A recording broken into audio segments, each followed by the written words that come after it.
Hello, I'm Miss the S-Woman, and this video is the second installment in my 3-part series about games I love but have never played.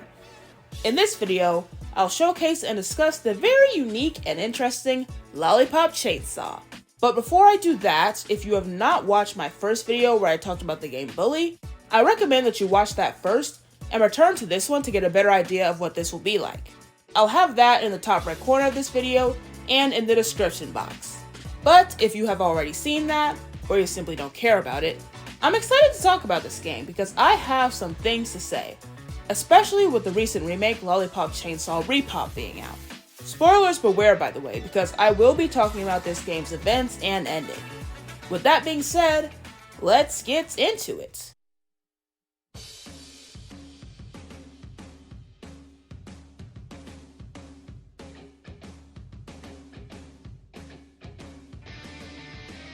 I will be strictly focusing on the original release of Lollipop Chainsaw to start, because I'm planning on making a separate section on the remake, which we will get into later. So, Lollipop Chainsaw was initially released on June 12, 2012, and is available on PlayStation 3 and Xbox 360. So access to it feels pretty limited in comparison to something like a Bully. It's not one of those games that has several platforms and whatnot. Not even a freaking app, I can't believe it! Like, that is all I can say to describe the release right now. It feels odd to me, especially when I consider the love that this game got and still gets. So let's explore that and why I love this game so much with the reverent Chart of Love. Okay, so for those of you all who are unfamiliar with the Chart of Love, this is basically a chart that I created to best showcase why I love a certain game, even though I have never touched a copy of it in my life.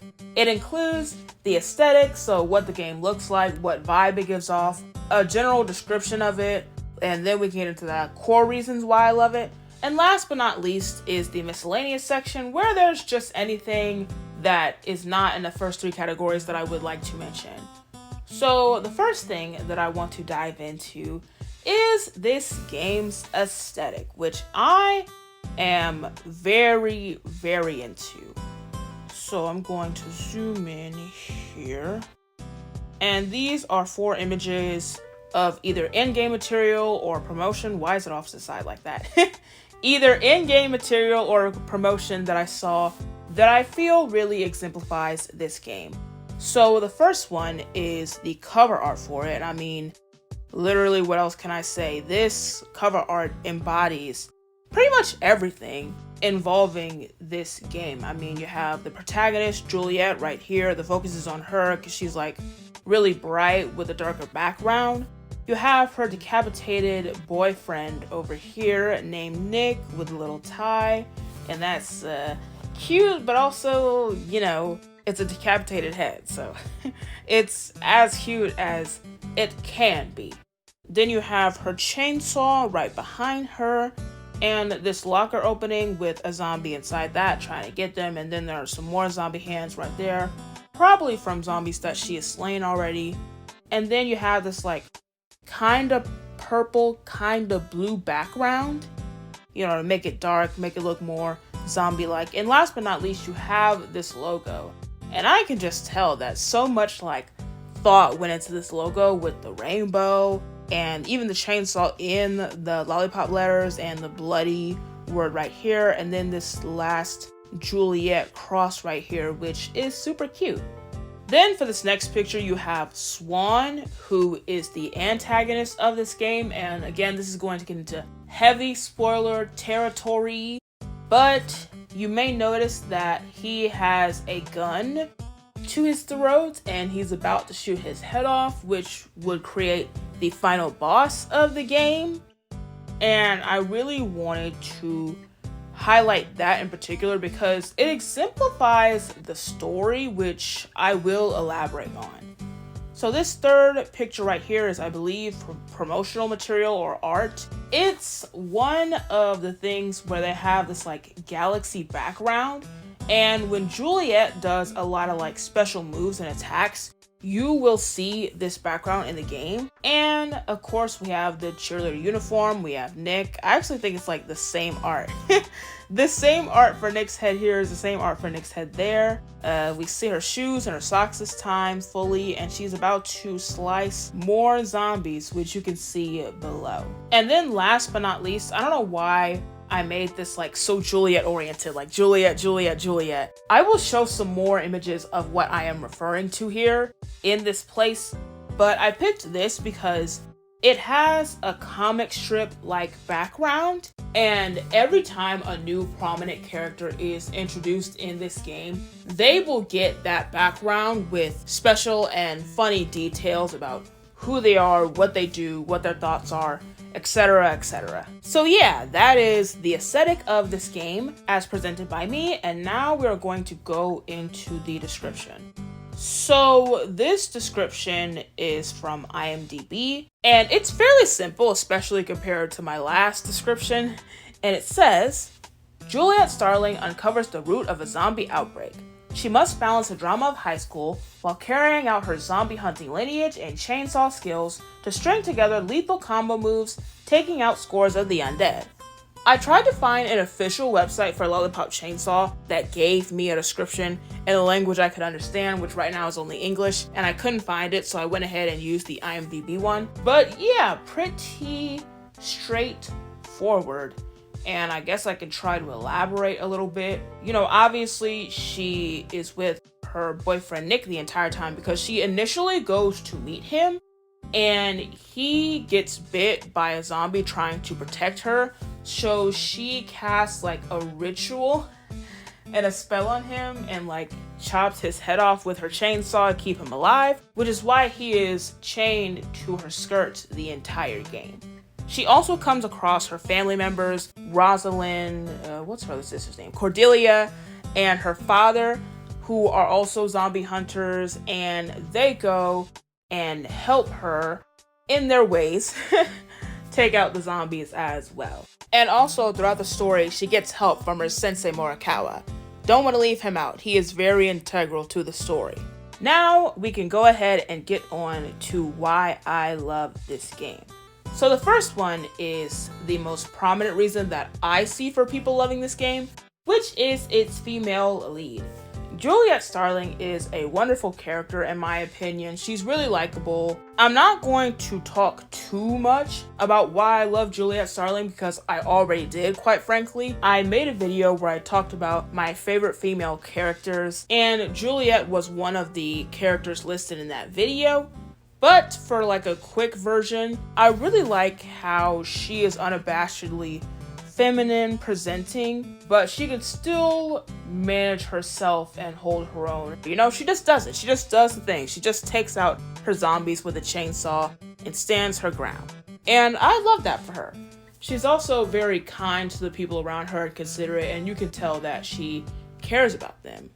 So, love that. The next reason why I love this game is for the cute relationship moments, and I made sure to say both romantic and non-romantic because obviously, you know, the relationship that Juliet and Nick have is cute, you know. It's very wacky, and they do end up, like, being at odds with each other in the story at some point, but they do care for each other deeply, and you can feel it, and you can also just feel it between Juliet's family members. You know, as wacky as her father is, he's really protective over her and his other daughters. And last but not certainly least, all the characters have individuality, and they are really individual in their designs and their personalities. Like, you will not see two characters in this game and think they are even remotely the same, unless they're like the high school students that Juliet is saving, or the zombies, obviously. But when you see both the heroes and the villains of this game, they are very unique. And their stories are unique as well, and that's the reason why I put Swan in the aesthetic section, because I really wanted to elaborate on him and why he did the stuff he did. Basically, Swan was a loser, for lack of a better words. Like, he was bullied heavily in school, and Juliet was one of the only people who was legitimately nice to him and defended him against the bullies. And this caused him to have feelings for her, but she, as you know, got with Nick, and that really upset him to the point where he started a literal zombie outbreak. I just find that so interesting, and you can say a lot about it, but I won't go on and on in this video. Like, it's just intriguing. And last but not least, let me go ahead and go to my miscellaneous things. So the remake that it took me until today to learn about is indeed Lollipop Chainsaw RePop, because I made this again months ago, and when I was searching around about this game, I found out that they were finally remaking it, and I promise I will talk about it more later in the video. The next thing is that the way this game shows its feminine characters is very interesting to me, because the women all appear so differently. And granted, I know that these are all white women I'm talking about, so that sounds contradictory in nature, but hear me out. Like, Juliet and her sisters are all completely different. Juliet seems like the more quote-unquote basic one, you know, she's a cheerleader, she's your average high school girl. And when I say that, I mean that she acts like your average high school girl. I know that can be confusing because she literally hunts zombies, but that's what I'm saying. You know, she's bubbly and cheerful and kind, like I said earlier. But when you get into Cordelia, she's Juliet's older sister who has like a shorter hairstyle, who wears like straight up white and black. And she seems to be very involved with some certain people, and she also seems to be a gun enthusiast. And lastly, you have Juliet's younger sister Rosalind, who's definitely more goofy and off the wall, and we know for a fact that she can't drive, and she's, you know, a little out there. She has a more childlike appearance with the way she presents herself and the things she wears, etc, etc. I find it very similar to the way that Sonic the Hedgehog presents its female characters, if you know what I mean. Very individual, very different archetypes. You won't see the same stuff too often. And the next thing, oddly enough, is something that I discovered really late into this process. And by this process, I mean me looking up stuff, because I knew about this game since like middle school. But I was listening to extra content and the voicemails from Juliet's mom, because Juliet has a phone attached to her chainsaw, and sometimes she'll get voice messages, right? It seems that her mom is unaware about the fact that she and her families are zombie hunters. And I know that like it's a gag and it's really not that serious, but I'm just thinking like, how?